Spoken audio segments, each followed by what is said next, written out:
Hey guys, it's Danny. Today I'm gonna take you along as I water my orchids and tell you a few things about watering. Well, not only. I'm gonna show you some orchids, tell you a little bit about them as well, but mainly we're gonna focus on maybe watering. That's the idea anyway, because finally I managed to get myself something that will make watering for me so much easier. Now, if you know my channel at all, you know that I'm always complaining that my orchids are not watered. Well, I have kind of two things going against me, or three, or there are a few things. So let me explain those first, just so you understand why I'm just so happy and why the thing that I did finally will change so much for me. So first and foremost, I live in a very hot climate. It is a subtropical Mediterranean climate. I live in Cyprus, and as I'm recording this, even though it's like the middle of November and my window is fully open, it's hot. I'm considering turning on the AC. No, I'm not. But yeah, we have grow lights. They don't help either. It's a warm country. It's also dry here where I am. I'm not coastal. Cyprus, being an island, has many regions that are very humid, and that's nice, but I do not live in such a region. I am very central. Kind of in between mountains, actually. So it really gets kind of dry here most of the times. It doesn't even rain, actually. I don't know if this is the country with the least rain in Europe or European Union, something like that. It does not rain. That's the main idea. That doesn't help either, because I need to prepare my water. As you will see, I cannot just get rainwater. It's not enough. It's not enough even for my garden. Goodness. Anyway, so that is the number one thing going against me. Second, the water that I do have here is not really all that suitable long-term for orchids. It is pretty hard water. It has a high pH. Not that the pH matters a lot, because I do use organic materials that lower pH, but it is very hard in minerals, and in time they will accumulate, and they're not the best for orchids, and I can have some issues long-term. So I need to actually make my water in a way, and I filter it actually. And here's where I mentioned some other stuff that are against me. The way that I filter my water, the best way that I can filter my water is through reverse osmosis. And I do have a system that I've been using for the past 9 years. It is one of the cheaper systems. It does its job. Problem is, where I used to live in the apartment, we didn't have good pressure because we were like on an upper floor and we didn't have good pressure. So the osmosis system was not working in optimal values. It was taking multiple days for me to actually collect the water that I needed to use for my orchids. I do believe the wasted water, was pretty bad as well. It wasn't optimal, but I did with what I had for the past 9 years. But what do you know? Last year we moved into our own home, and I thought things would get a lot better. And they did, because here we do have pressure. Even in the upper floor we have pressure, but we installed the reverse osmosis system downstairs because it's where we actually had room for it, the best place where we could put it back then. And we mounted it to our filtration system on the house, which does not filter necessarily the water as you'd expect, does not remove the salts, it just replaces them with sodium chloride salts, which great for the house and faucets and everything, not so great long-term for orchids. It's salt. Basically, it's table salt.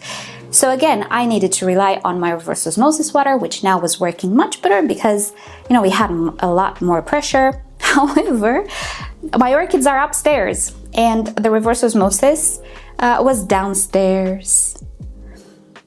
So every week what I had to do was bring buckets up the stairs to the first floor. And I'm not the strongest person. First I was like, okay, I'm gonna bring 10 liters once, but then there are just so many steps. I was like, okay, maybe I'll bring 7 liters at a time, not 10. I actually have a bucket that is 7 liters, and that was much better. But for the past year, I've been doing that, and it was, you know, I don't want to sound lazy, but maybe I'm lazy sometimes. It just took it out of me, especially in the hot summers. I don't do well in summers, and in the heat, which is most of the times here, it really took it out of me. So I slacked a lot with the watering. So those were the inconveniences, right? Minor inconveniences, whatever you want to call them. They were some inconveniences which made me not be on point with watering. However, everything changed, and here's why. Behold, we brought the reverse osmosis system upstairs, which actually the upstairs bathroom is right next to the room. Like, the orchid room is right there. why didn't you do this sooner? Well, because I also have some aquariums, and the hard water that I have, it's also not very good for aquariums. And I thought, well, you know, I'll put it downstairs because there's space for it, and we actually, anyway, long story. It served both the orchids and the aquariums, and I thought I will need more water for the aquariums than the orchids, which I did. Problem is, again, this thing is a little bit slow if you want water for aquariums. It's good for orchids. But anyway, finally, we moved it here because downstairs I've finally, after a year, managed to budget a different osmosis system that has a pump, it's pluggable. Anyway, it's an aquarium type of reverse osmosis system that I've been eyeing for many years. So I managed to install it downstairs. We also have provision, because I knew I wanted it at some point. We have like provisions for the outlets and everything. Finally, I did it. It happened yesterday. That's why, like, there's cables here and everything. So I moved my old reverse osmosis system right here. And whenever I will need to water my orchids, I'm just gonna put some buckets under it. It's not connected to any container or anything. I'm just gonna put some buckets and just, you know, come here and fill my watering can or get the bucket there. It's much better than climbing steps, is what I'm trying to say. So yes, this little tiny detail is finally going to make my orchids look better and not be so drought stricken as they are. So now that I made this whole history, so you understand a little bit, you know, why I'm so happy, let's go and water a few orchids and yeah, just tell you a little bit about watering in general and how I water. If you're newer to my channel or you just didn't see my watering tutorials, let's go water some orchids now. Alright, if I seem a little out of breath, it's because I went and got water from downstairs. I do still have water stored downstairs and I want to use it. So I'm not using the reverse osmosis yet, but very happy to start using it. So I've mentioned aquariums, right? Well, yeah, there are some plants which really do not like the hard water that I have in the high pH. There are also some little gadgets that I could never use because my water was so hard, they just didn't work, and I have them already. I wasn't expecting them to not work in my hard water. Anyway, aquarium talk. I will start posting on that channel a little more now. I was just a little deflated about the situation, but now that I have new toys to play with, I'll start posting there more, and I'm so excited to finally have soft water in my aquariums as well, because I was combining it with the reverse osmosis, and in order to make it work for the orchids and the aquariums and be kind of, you know, on time, I wasn't making the correct ratios. Anyway, you're probably not interested in aquariums, but I'm trying to explain some of the frustrations. Now, as you can see, the way that I'm watering my orchids is like on the spot. I just put water here, and then whatever collects inside the decorative pot will stay here. And that is fine. I've been watering like this ever since I moved to Cyprus, almost 10 years ago at this point. It works great in my environment, and I do make the medium, let's say, I prepare it in a certain way that works with this style of watering. So I'm not gonna really go into the details. I'll share with you a link down below to how I repot my orchids, but basically the short version is I'm using sphagnum moss and I layer it with bark in the pot. So whatever water falls down is gonna get absorbed and picked up and evenly distributed inside the pot. How much water do I put in the pots? Well, that is very intuitive. It's been 10 years. I have an intuition for it, and I cannot give you a measure. It's intuition, but if you ever decide to do this, you'll see you're gonna catch on what's too much, what's too little, based on the seasons as well. It takes a little while, but you're gonna get the intuition as well. And no, I am really not afraid that I'm gonna collect salts or deposits or anything, because this is reverse osmosis water. Yes, I do also fertilize, but I usually do slow release fertilizer in many of the cases, but I also do use I don't have too much left, but this is it. I also do use the Vittsjo fertilizer from rePotme. It is based on the MSU formula. It's hard to get it in my, I'm down to here right now. I'm done with this. So I'm kind of using it sparingly, but I'm still using it together with the slow release fertilizer. Thing is, it's very hard to obtain it in my country because I would have to import it from the US, and fertilizers are banned. to import in the EU if they're not coming from the EU. So that's a different can of worms. But just to explain, yeah, I again have a feel about how much fertilizer to use for my situation. I basically do follow the labels, especially with the MSU, but with the slow release fertilizer, I kind of have a feel for it. So the orchids are fertilized, but because I'm using pure water, no excess minerals, very, very little minerals, I do not have salt buildups. So even if water pools here and it, I never flush my orchids in this way, it's okay because I'm just using reverse osmosis water. And that's great. So I have to refill my watering can using my bucket. My bucket has a spout. And I do this quite a few times. It's a workout, but it's okay. I don't mind this. I mind the steps. Right. So if you're thinking, wow, Danny, your orchids are looking a little bit sad, you are totally right. I'm not even gonna hide it. They are looking sad because they are very, very dehydrated. You'll see some extremely, extremely dehydrated. And yeah, that's just how the situation was that I'm finally correcting. I'll have no excuse now not to water my orchids, not to have them fully hydrated. You don't see anything, do you?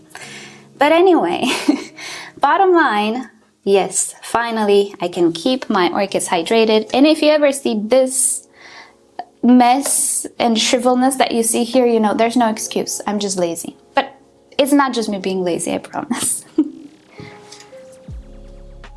So one of the orchids I really wanted to see in bloom was the Angraecum, and finally he is in bloom. Look at him.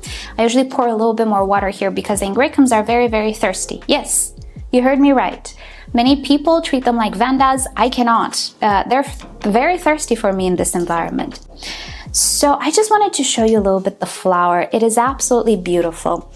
It is whitish, greenish in color, and this is because it is trying to attract nighttime pollinators. It has a beautiful scent during nighttime. During daytime, it doesn't smell. Let me check. Oh, very, very, very little sweet scent. But in the nighttime, it smells very nice. Not Brassavola-ish, which is what I was expecting. And also take a look at this long spur that we have here. Now, the reason for this spur is to attract a very particular type of pollinator. It is a moth that has such a long proboscis, I think this is how you call it, that it can actually reach here to the nectar of the orchid. Any other moth or butterfly or bee or whatever cannot reach that nectar and pollinate this flower. So Angraecums are actually pretty famous for this trait, which I think most of them do, if not all of them. I cannot say for sure, but most of them have long proboscis, long spurs, because they are trying to attract specific type of pollinators so that they don't waste their flowers. They actually bloom once a year, and as you can see, they don't even create too many flowers. As this plant ages, it will be able to create more flowers, but not too many, not like a Phalaenopsis schilleriana, let's say, which creates a lot of them. These guys know. So they're very, very picky with their pollinators. If, this plant loses its pollen and that pollinator goes to a different flower altogether, that pollen is lost for nothing. So in this way, the orchid makes sure that whatever pollinator comes to get the nectar will go to another Angraecum of the same type. Right, so this has been the Angraecum. I'm gonna water everything. Look at this one. Look how desiccated. Well, this one needs a repotting as well. It's a kitty. But look how desiccated it is. This is a result of desiccation as well. Yep. No, I'm not proud of myself, but I think we solved the problem now. Now there is another Angraecum that is about to bloom. I showed it to you in a video. It's not in bloom yet, that's why I'm not showing it to you, but the Magdalene was. However, another, let's say, group of orchids that I find very, very thirsty, at least in my environment, are bulbophyllums. I had a little lapsus there. Right, bulbophyllums. These guys have absolutely amazing flowers. This one is spent. This guy is just starting to bloom.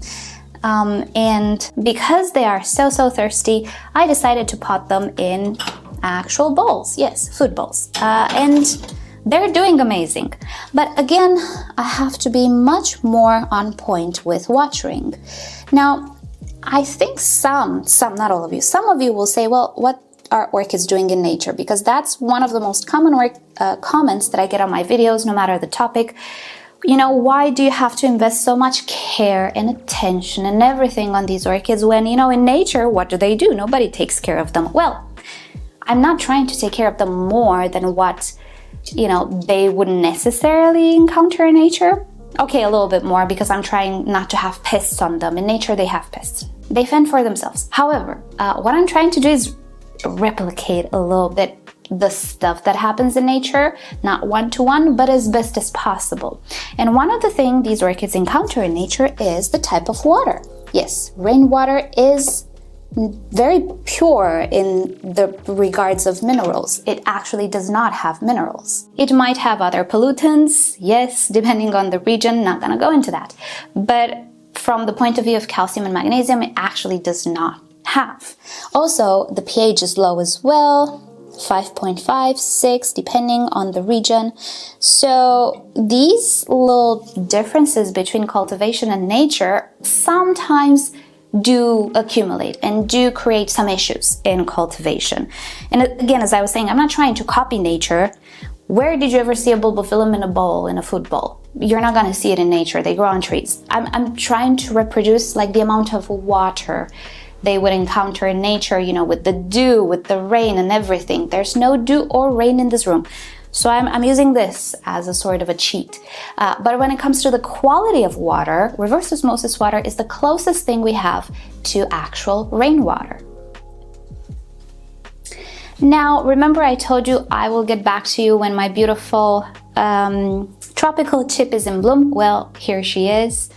She looks absolutely amazing. These sunset colors are everything. I absolutely love it. Bonus, she is actually pretty fragrant. Let me just give her a sniff to describe the scent better. Oh yeah, it's a citrus, kind of fragrance. Not lemony necessarily, but citrusy for sure. It's a little bit soury, but in the good way. Like nectar-y, but you get the idea, right? It smells really, really good. So here's a little update on it. Look how beautiful she is. I actually cannot wait to change the barinas so you actually see the proper colors, because now, you know, because of the pink barinas, it's a little weird on camera. In reality, it's beautiful. But here is an update on it. And fun fact, even cattleyas, which are very, very tolerant to drought, they are incredibly thirsty, especially in my area. And that's because the bigger they get, the more blooms they start to put on, the more bigger the pseudobulb and more new growths, they will actually get thirsty. And in my experience, at the beginning, I fell into the trap of, oh, don't water vandas and cattleyas too often because they don't like it. It's not that they don't like it, it's that they're just tolerant to it. But again, just like with vandas, I have experienced and I have learned that if you provide enough aeration around their roots, you can keep these orchids moist, or their roots moist at all times. I'm not even joking, you can keep them moist at all times. The caveat is they need to be aerated as well. So if you're wondering, oh, water culture, keeping them in water? No. I am keeping them in my medium that provides air and water, or moisture or humidity at the same time. And that, I find, is the best formula for fast growth. And even like, I cannot tell you guys how much I'm slacking in the care. You cannot even imagine how much I manage to slack, especially with watering and everything. And I still, I still get this. It's because it's very optimal, the absorption of water and nutrients in an environment that also provides air. So I get away with stuff. I'm very bad, but from now I'm gonna be much better with watering. So don't be afraid to water your very drought tolerant orchids, especially if they have a lot of roots, they're root bound, especially if they are in active growth and they have very big leaves and pseudobulb, and especially if they are in bloom. They do seem to lose a lot of water through the flowers, and many of them don't have very thick, waxy flowers, they have very fluffy flowers. Those lose the most water I've seen. So when you see buds, sheaths, all of that fun stuff that announce the new bloom, and the blooms themselves and buds, do keep an eye on these orchids and water them. Don't be afraid to water them. Make sure, the roots are aerated. Other than that, they absolutely love and appreciate water. And because of all of these years of observation and experience, I did understand that you should not be afraid to water orchids as long as the root systems are aerated. I have started to grow my orchids even in self-watering pots. As you can see here, I'm not stopping watering because this pot has a reservoir and this orchid is a little thirsty still. And yeah, it's approaching dormancy, but once it gets dormant and it doesn't shrivel anymore, I will dump the water in the reservoir, easy peasy. But I think you can see there are quite a few orchids in self-watering pots. There's nothing wrong with self-watering pots if you maintain aeration. How do you maintain aeration in a confined pot like this? Well, again, your environment will help. The drier and warmer it is, the more the water will evaporate. How can it evaporate from the bottom or middle of the pot? Well, that's where the layering with the sphagnum moss comes into play. As I was saying, whatever moisture and water you have in the pot, sphagnum moss will absorb it and distribute it evenly throughout the pot. So you will also have even evaporation at the top. And this is how I get away with it. Environment helps. Again, I will drive this point home, hopefully. Environment helps. It's one of the culprits why my orchids are always dehydrated, but it has some good sides as well. If you're in a cooler environment or humid environment, maybe this is not the setup for you, and that's fine, absolutely fine. But for some of us, it is a good setup. So regarding watering, I have learned not to be afraid of it and not to be afraid to experiment as long as I keep my number one rule: aeration and water at the same time, not just water. Not, don't create a very suffocating swamp in a pot, right? And I have perfected a little bit my repotting techniques, and that helps. So with that said, the orchids that I have in self-watering pots are indeed staying more moist than the ones that are not. However, even these guys are outgrowing their pots, and I will need to repot them soon because in this pot, the actual pot is this. It's not the whole thing. It's actually tiny. And they're very dry, they're getting very, very dry. So soon I will need to repot them as well. But to drive or to link a little bit the reverse osmosis discussion, with a self-watering pot, again, I believe it's very, very important to have reverse osmosis water, because if you have all of that water sitting and accumulating and being there available for the orchid, you will also have deposits, accumulations, and even deposits at the top.